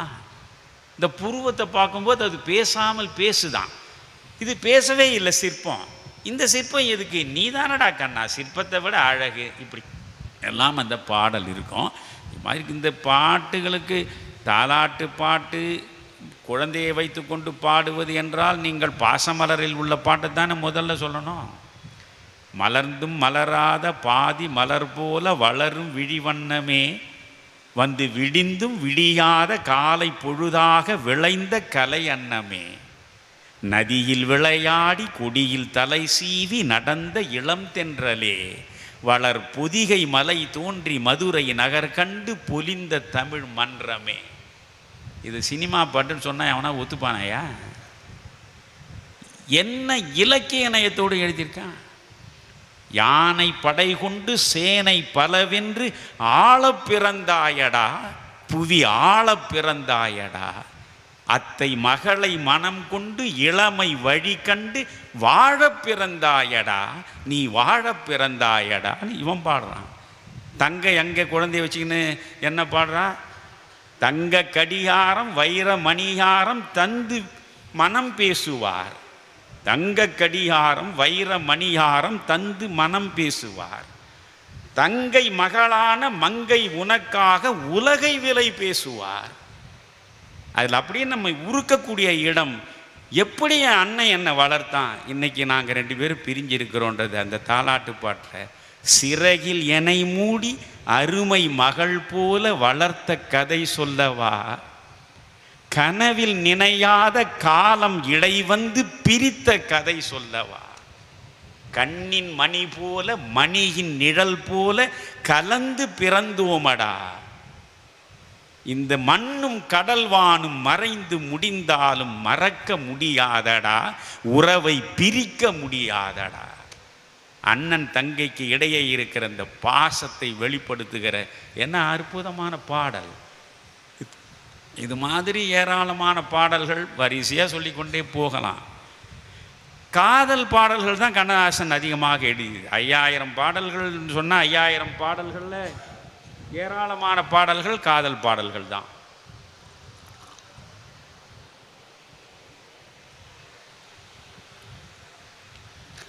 சங்க இலக்கியத்திலே நீங்கள் பார்த்தாலுமே அக இலக்கியங்களில் காதல் பாடல்கள் தான் அதிகமாக. அதனால் காதல் பாடல்கள் ஏனென்றால் ஒவ்வொரு படத்திலும் காதல் சார்ந்த காட்சிகள் வருவதனால் எப்படியும் காதல் பாடல் எழுத வேண்டும் என்ற கட்டாயம் அன்று முதல் இன்று வரை இருக்கிறது. கண்ணதாசன் எழுதியிருக்கிறார். ஆனால் கண்ணதாசனுடைய காதல் பாடல்களுக்கும் மற்றவர்கள் எழுதக்கூடிய காதல் பாடல்களுக்கும் இடையே இருக்கிற நுணுக்கமான வேற்றுமையை மட்டும் நான் வெளிப்படுத்த விரும்புகிறேன். இந்த இடத்தை கொஞ்சம் கூர்மையாக நீங்கள் கவனிக்கணும். கண்ணதாசனுக்கு நான் இதுவரையில் காதல் பாடல்கள்னு எத்தனை பாடல்கள் யார் யார் எழுதியிருந்தாலும் என் மனதை அப்படியே உலுக்கி எடுத்து என் உணர்வுகளுக்குள்ளேயே உறைந்து போன ஒரு பாடல் உண்டென்றால் அது பாரதியினுடைய பாடல் தான். நான் உங்களிடம் அன்பாக வேண்டிக் கொள்வது, நீங்கள் இது போன்ற பாடல்கள்லாம் கேளுங்க. குத்துப்பாட்டைகள்லாம் கேட்டால் காதில் ரத்தம் வரும். நல்ல பாடல்களை கேளுங்க. இரவு பொழுதுலையாவது ஓய்வாக இருக்கும்போது. காற்று வெளியிடை கண்ணம்மா பாட்டை கேட்டிருக்கீங்களா? கப்பலோட்டை தமிழில் போட்டது என்னம்மா ஜி ராமநாதன் இசை அதற்கு. அதில் இந்த ஜெமினி கணேசனையும் சாவித்திரியையும் பார்க்கும்போது இவர்கள் கடைசி வரை ஒன்றாக இருந்து வாழாமல் இப்படி வீணாக போனார்களே என்ற வருத்தம் எனக்கு அதை பார்க்கிற பொழுது தான். அப்படி ஒரு ஜோடி பொருத்தம் இருக்கும். அதில் பிபிஎஸும் பி சுசிலாவும் அப்படி இழைச்சிருப்பாங்க அந்த பாட்டை. காற்று வெளியிடை கண்ணம்மா நின்றன் காதலை எண்ணி கழிக்கின்றேன், அமுதூற்றினை ஒத்த இதழ்களும் நில ஊறி ததும்பும் விழிகளும். என்ன வார்த்தை அதுனா? அவள் வாயிலிருந்து வர்றது எச்சில் தான், ஆனால் அது காதலியின் எச்சில் ஆயிற்ற. அதை பாரதி எப்படி சொல்கிறான்? அமுதூற்றினை ஒத்த இதழ்களும். அமுது ஊறு தான், இந்த இதழில் அமுது ஊறுது. அமுதூற்றினை ஒத்த இதழ்களும் நில ஊறி ததும்பும் விழிகளும். நிலவு உள்ளே ஊறி ததும்பு தான், அவ்வளவு குளிர்ச்சியாக இருக்கு. 10 மாற்று பொன் ஒத்தனின் மேனியும். 10 மாற்றுன்னா கலப்படமே இல்லாத பொன். 10 மாற்று பொன் ஒத்தனின் மேனியும் என்னை வேற்று நினைவின்றி தேற்றியே ஆங்கோர் விண்ணவனாக புரியுமே. அந்த பாட்டை முழுவதும் நீங்கள் கேட்கணும். நீ எனது இன்னுயிர் கண்ணம்மா, எந்த நேரமும் நின்றனை போற்றுவேன், துயர் போயின போயின துன்பங்கள் நினை பொன்னென கண்ட பொழுதிலே. அவ்வளவு அழகான பாடல். உயிர் தீயினிலே வளர் சோதியே எந்தன் சிந்தனையே எந்தன் சித்தமே என்றது பாடல் முடியும். அதில் எந்த இடத்திலும் சரீரம் சம்பந்தப்பட்ட சதை மயக்கத்தை தருகிற ஒரு வார்த்தையையும் நீங்கள் அந்த பாடலில் பார்க்க முடியாது. இன்னைக்கு பாடல் எழுதுகிறார்களே காதல் பாடல்லாம், ஆன்மநேய கலப்பில் வந்து விழுந்த பாடல் அது. அந்த மாதிரி பாடல்களை கண்ணதாசன் தமிழில் ஏராளமாக கொடுத்திருக்கிறான். நான் இதை உலகம் முழுவதும் சொல்லியிருக்கிறேன். நீங்கள் எத்தனையோ பாடலில் கேட்டிருப்பீங்க. ஆனால் நான் சொல்கிறேன், இந்த பாட்டை கேட்டிருப்பீங்களான்னு எனக்கே சந்தேகம் இருக்குது. கேட்டிருந்தால் கொஞ்சம் கையை தூக்குங்க, சந்தோஷப்படுவேன். பொன்னென்பேன் சிறு பூவென்பேன் பாட்டை எத்தனை பேர் கேட்டிருக்கீங்க பாருங்கள். மொத்தமே ஒரு 10 பேர் கேட்டிருக்கீங்க. 10 பேர் கேட்டதுக்காவது மகிழ்ச்சி. நான் அப்பொழுது பள்ளிக்கூடத்தில் தான் படிக்கிறேன்.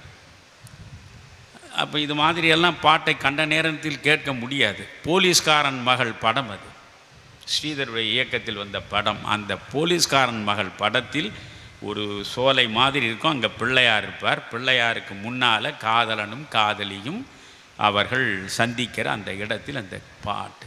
என்ன பாட்டு அது? கண்ணதாசன் பாட்டு. பொன்னென்பேன் சிறு பூவென்பேன் காணும் கண் என்பேன் வேறு என்னென்பேன். அங்கே ஒரு பெண்ணினுடைய அங்கங்களை பற்றி ஒரு வார்த்தை இருக்காது. பொன்னென்பேன் சிறு பூவென்பேன் காணும் கண் என்பேன் வேறு என்னென்பேன். என்னை பற்றி நீங்கள் என்ன நினைக்கிறீங்க நம்ம கேட்குறான்.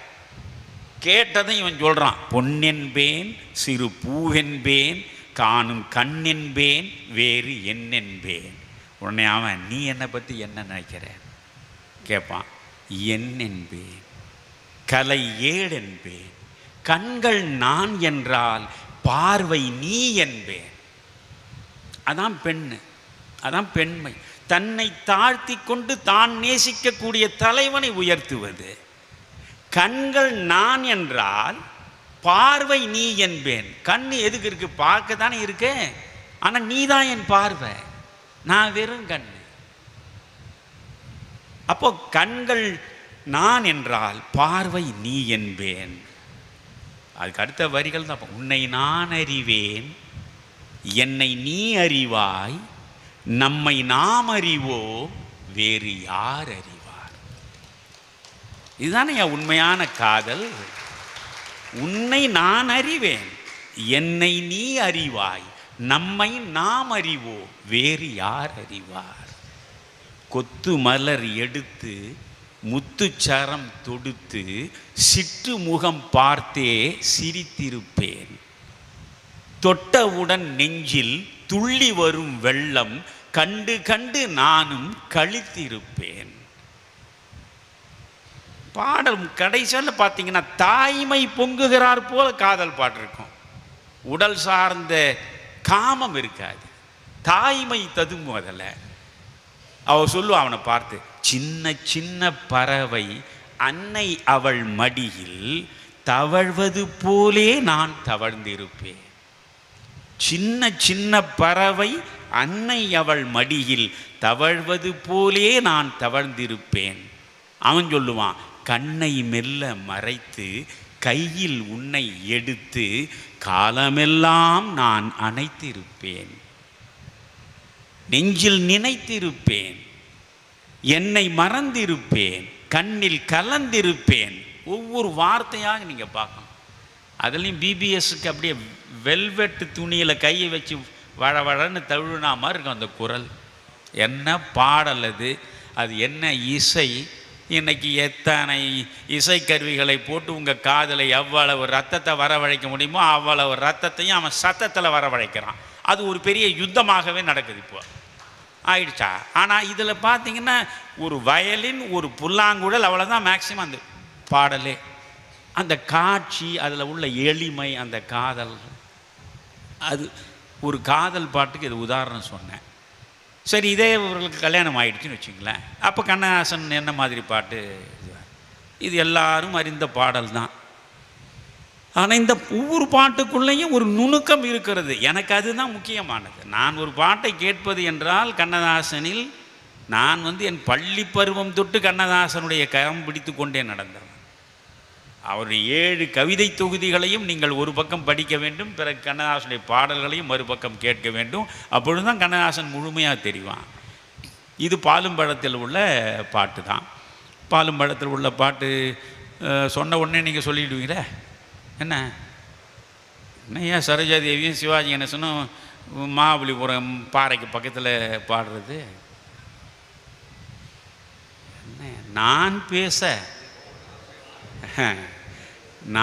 பேச நினைப்பதெல்லாம் நீ பேச வேண்டும், நாளோடும் பொழுதோடும் உறவாட வேண்டும்.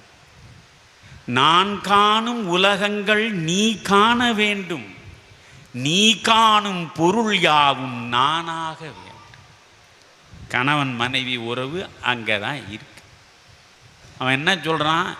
நான் பேச நினைப்பதெல்லாம், அவ சொல்கிறா நான் பேச நினைப்பதெல்லாம் நீ பேச வேண்டும். அவள் ஆசை அதுதான், அவளுக்கு வேறு ஒரு ஆசை இல்லை. நான் பேச நினைப்பதெல்லாம் நீ பேச வேண்டும், நாளோடும் பொழுதோடும் உறவாட வேண்டும். இவன் என்ன சொல்கிறான்?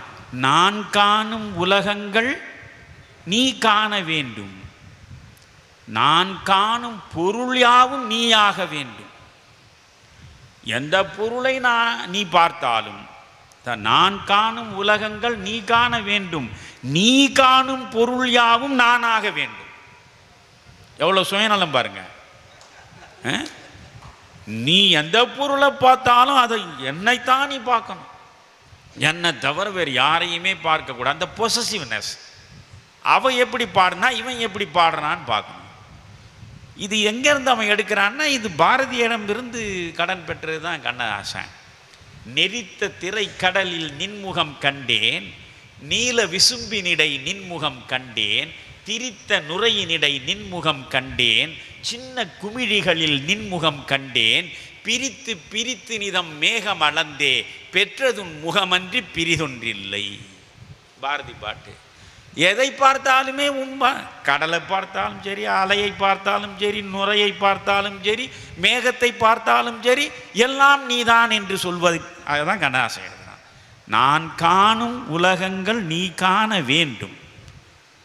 அது அவ சொன்னா, நீ காணும் பொருள் யாவும் நானாக வேண்டும்னா. இவ்வளவு சுயநலமாக சொல்லிட்டான். எப்போவுமே ஆண் கொஞ்சம் சுயநலமானவன் தான். அதுக்கு அடுத்து அவ பெண் எப்படி சொல்கிறா பாருங்க. இதை இப்படியெல்லாம் யோசித்து நீங்கள் அந்த பாட்டை கேட்டிருக்கீங்களா? பாலோடு பழம் யாவும் உனக்காக வேண்டும், நமக்காக வேண்டும்னு சொல்லலை அவ. பாலோடு பழம் யாவும் நமக்காக வேண்டும்னு சொன்னாலும் அர்த்தம் ஒன்றும் கடலை, இசையில் மெட்டில் ஒன்றும் சேதாரம் இல்லை. ஆனால் பாலோடு பழம் யாவும் உனக்காக வேண்டும், பாவை உன் முகம் பார்த்து பசியார வேண்டும். பாலும் பழமும் நீ சாப்பிடு, நான் உன் முகத்தை பார்த்து பசியாருவேன். மனதாலும் நினைவாலும் தாயாக வேண்டும், நானாக வேண்டும். மனதாலும் நினைவாலும் தாயாக வேண்டும், நானாக வேண்டும். மடி மீது விளையாடும் சேயாக வேண்டும், நீயாக வேண்டும். அப்போ தன்னுடைய தலைவனை குழந்தையாக பார்க்கிறார், தன்னை தாயாக அவள் பாவிக்கிறார். இப்பெல்லாம் பாடல்களை நீங்கள் பார்க்கும் பொழுது அது கண்ணதாசனிடம் தான் நீங்கள் பார்க்க முடியும். இது மாதிரி பாடல்களை சொல்வதென்றால் கோயில்பட்டியிலே உட்கார்ந்து கொண்டு நாள் முழுவதும் பேசிக்கொண்டே இருக்கலாம். அது மாதிரி ஏராளமான பாடல்கள் இருக்கின்றன. ஆனால் நேரம் இப்பொழுது முடிய போகிறது. அதனால் நான் என்ன சொல்கிறேன், ஒரு 2 பாடல்கள் மட்டும் சொல்கிறேன். அதாவது இப்பொழுது நேற்று கல்யாணம் பண்ணிக்கின்னு இன்றைக்கி விவாகரத்துக்கு போயிடுறாங்க. எவ்வளவு வேகமாக திருமணம் நடக்கிறதோ அதை விட வேகமாக விவாகரத்துக்கு நீதிமன்றத்தில் போய் நிற்கக்கூடிய நிலையில் வருகிற போது இந்த ஆண் பெண் இருவருடைய உறவுக்கு என்ன அர்த்தம், இவர்களுக்கு இடையே இருக்கக்கூடிய புரிதல் எந்த நிலையில் இருக்கிறது? ஆனால் இவர்களெல்லாம் 2 பேரும் உட்கார்ந்து கொண்டு சில பாடல்களை பார்க்கணுன்னு ஆசைப்படுறார். அந்த பெண்ணு பாடுறா, மனைவி கணவனை பார்த்து பாடுறா. இதுக்கு நிகரான பாட்டே இருக்காதுன்னு நான் சொல்கிறேன். இதில் எந்த உவமையும் இல்லை, உருவகம் இல்லை, அணிநயங்கள் எதுவுமே இல்லை, சாதாரண வார்த்தைகள் தான். தலைவி பாடுறா. இதை ஒரு 10 வாட்டி நீங்கள் விவாகரத்து கேட்குற ஒரு மனைவியாக வச்சுங்க. அந்த அம்மா பக்கத்தில் உட்கார வச்சுங்க. அவங்களால சண்டை போடாதீங்க. யூடியூப்பில் அம்மா கொஞ்சம் உட்காருங்க, இந்த பாட்டை கொஞ்சம் கேளுங்க, 10 வாட்டி கேட்க வைங்க. என்ன பாட்டு அது? எங்கே நீயோ நானும் அங்கே உன்னோடு.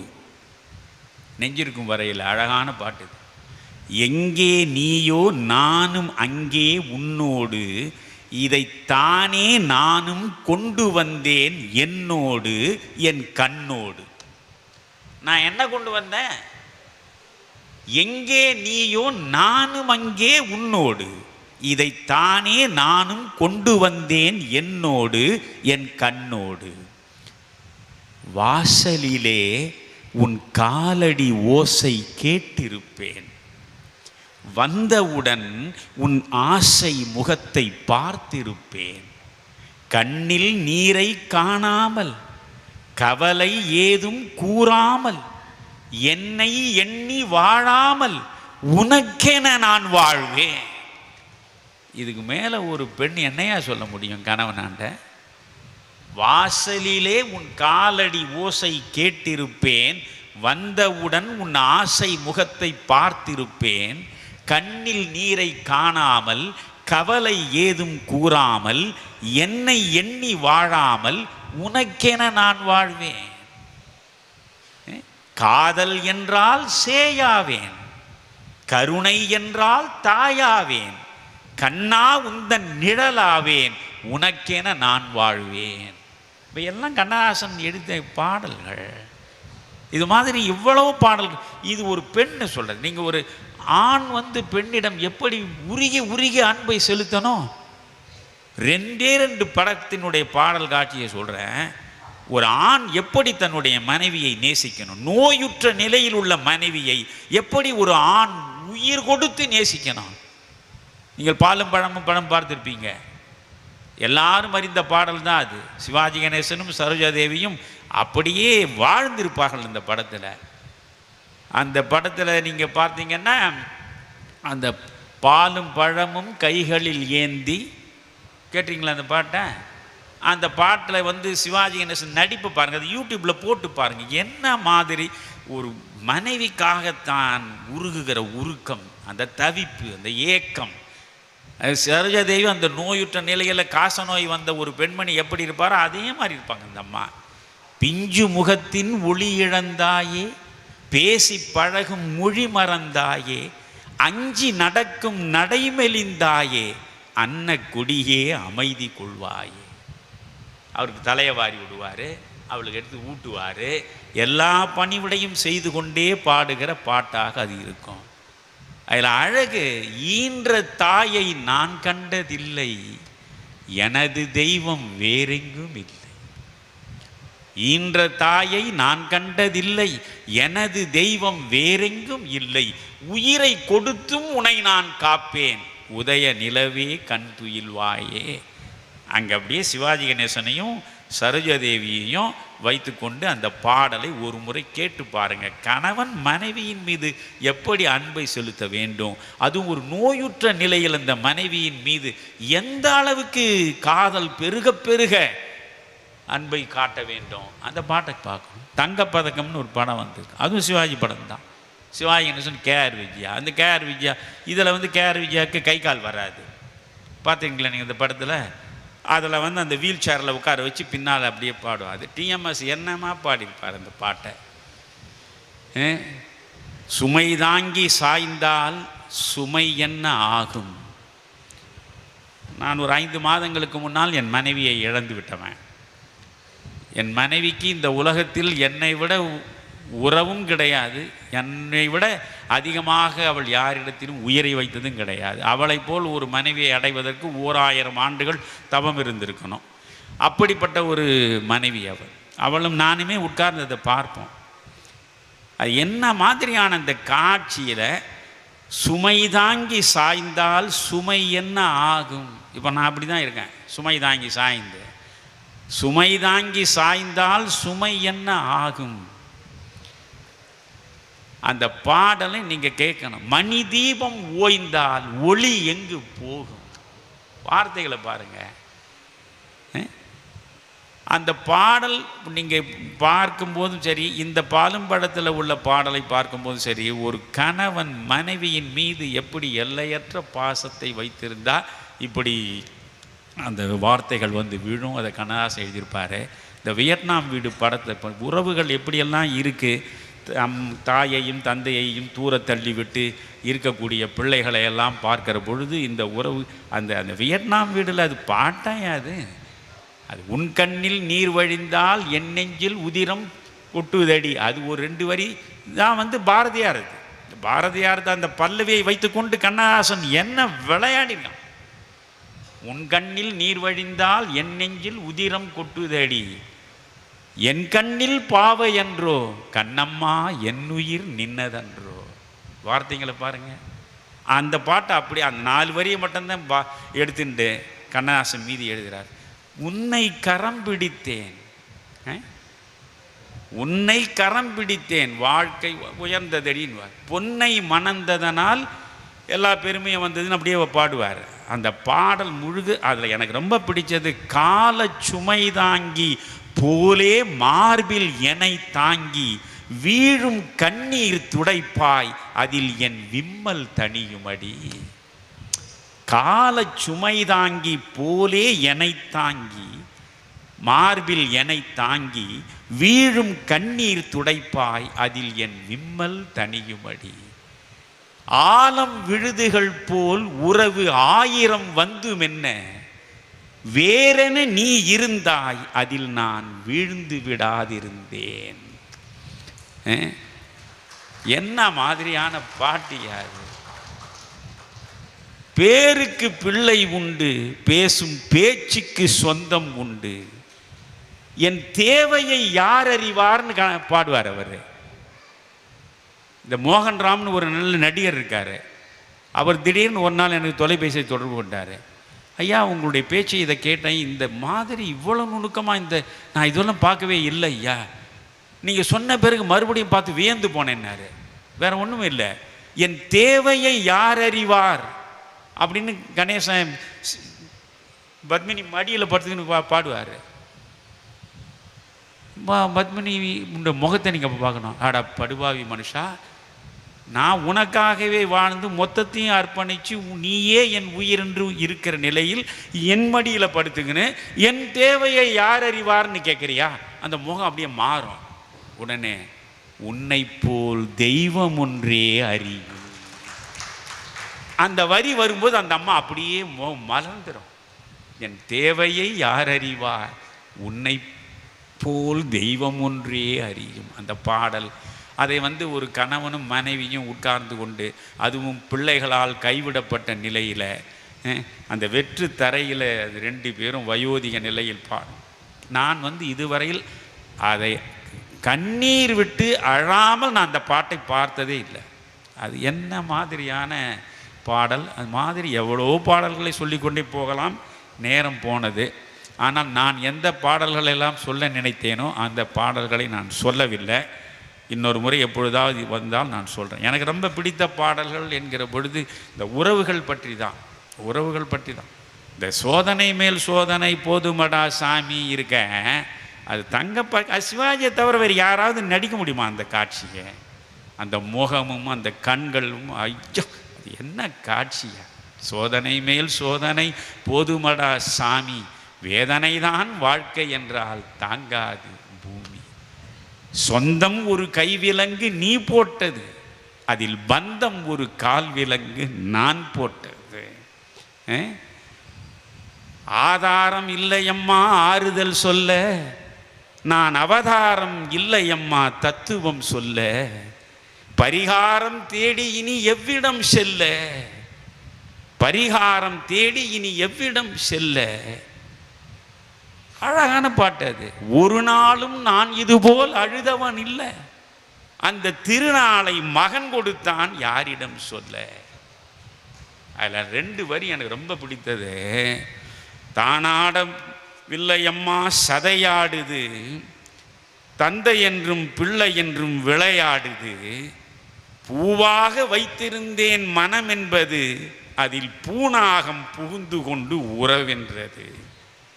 அடிதாங்கும் உள்ளம் இது மடிதாங்குமா, அடிதாங்கும் உள்ளம் இது இடிதாங்குமா, இடி போல பிள்ளை வந்தால் மடி தாங்குமா. அந்த பூவாக வைத்திருந்தேன் மனம் என்பது, அதில் பூனாகம் புகுந்து கொண்டு உறவென்றது. எப்படியா இப்படியெல்லாம் இந்த மனுஷன் எழுதனா? ஒவ்வொருவருடைய வாழ்க்கையில் இருக்கக்கூடிய சோகங்கள், துயரங்கள், கவலைகள், கண்ணீர், அவர்களுடைய பாசம், பரிவு, பற்று, எந்த விதமான உணர்வாக இருந்தாலும் அந்த உணர்வுக்கு ஏற்றாற்போல் அவன் எத்தனை பாடல்களை எழுதியிருக்கான். நீங்கள் 6 மனமே 6 பாட்டை மட்டும் வைத்துக்கொண்டு என்னால் மிக நீளமாக பேச முடியும். எனக்கு ரொம்ப பிடித்த பாடலை அதை சொல்லணும்னு நினச்சேன். ஆட்டுவித்தால் யாரொருவர் ஆடாதாரே கண்ணா, அதை பேசணும்னு நினச்சேன். திருநாவுக்கரசருடைய ஒரு வரியை எடுத்து வைத்துக்கொண்டு என்னவா எழுதியிருக்கான் மனுஷன். ஆட்டுவித்தால் யாரொருவர் ஆடாதாரே கண்ணா, ஆசை என்னும் தொட்டிலே ஆடாதாரே கண்ணா. தொட்டில் ஒரே இடத்துல நிலையா நிற்காது, இப்படி அப்படி இருந்தால் ஆடும். ஆசை உன்னை ஒரு இடத்துல நிற்க விடாது, அது இங்கும் அங்குமாக உன்னை அலைக்கழிக்க வைக்கும் இல்லையா? அதனால் ஆசை என்னும் தொட்டிலே ஆடாதாரே யாரோ என்று அந்த பாட்டில் நீங்கள் பாருங்கள்.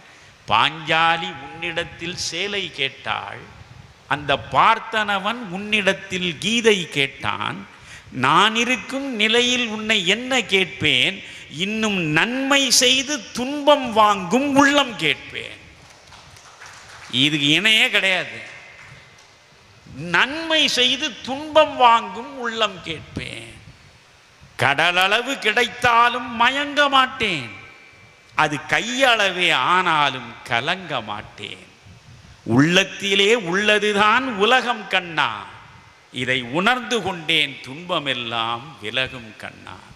இந்த பாடலை பற்றி மணிக்கணக்கில் நம்ம பேசலாம்.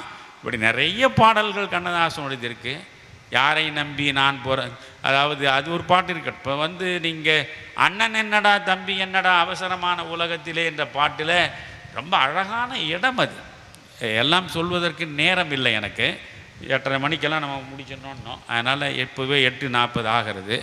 இதில் உள்ள கருத்துக்கள், வாழும் நாளிலே கூட்டம் கூட்டமாய் வந்து சேர்கிறார் பாரடா, கை வறண்ட வீட்டிலே உடைந்த பானையை மதித்து வந்தவன் யாரடா, பணத்தின் மீதுதான் பக்தி என்ற பின் வந்த பாசமே ஏனடா, பதைக்கும் நெஞ்சினை அணைக்கும் யாவரும் அண்ணன் தம்பிகள் தானடா. இதுக்கு மேலே சொல்ல ஒன்றுமில்லை. நன்றி, வணக்கம்.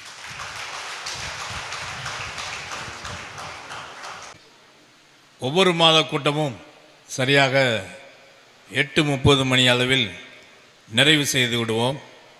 அந்த பேச்சாளருக்கு அணை போடும் விதமாக நானே அங்கே நிற்பேன். மற்றவர்களுக்கு அணை போடலாம். தமிழ் அருவிக்கு அணையும் போட முடியாது, தடையும் போட முடியாது என்ற காரணத்தால் அவருடைய பேச்சை அந்த ரசிப்பிலே நாம் அமர்ந்திருக்கின்றோம். இன்னும் கொஞ்சம் கேட்கலாம் போல இருக்கிறது. இருந்தாலும் இன்னொரு வாய்ப்பை அவருக்கு கொடுக்கலாம் என்று மன்றம் கருதுகிறது. எனவே இந்த 100வது மாத கூட்டத்திற்கு வருகை தந்து சிறப்பித்த அனைவருக்கும் ஒட்டுமொத்தமாக நன்றியை தெரிவிக்கின்றோம். நேற்றைய தினம் கோடை பண்பலையில் நம்முடைய மன்றத்தினுடைய நிறுவனர் அவர்களுடைய பேட்டியை ஒளிபரப்பிய அறிவிப்பாளர் திரு கார்த்திகேயன் அவர்களுக்கு மன்றத்தின் சார்பாக நன்றியை தெரிவித்துக் கொள்கின்றோம். மற்றும் இந்த நிகழ்ச்சிக்கு உறுதுணையாக இருந்த அத்துணை பேருக்கும் ஒட்டுமொத்தமாக நன்றியை தெரிவித்து நன்றியுரையை நிறைவு செய்கின்றோம். நிறைவாக நாட்டுப்பண், அதற்கு முன்பதாக இந்த தமிழ்தாய் வாழ்த்தையும் நாட்டுப்பண்ணையும் பாடி சிறப்பித்திருக்கிற இசை ஆசிரியை திருமதி அமிர்தவர்ஷினி அவர்களுக்கு ஐயா அவர்கள் இந்த நினைவு பரிசை வழங்கி சிறப்பிக்க அன்போடு கேட்டு.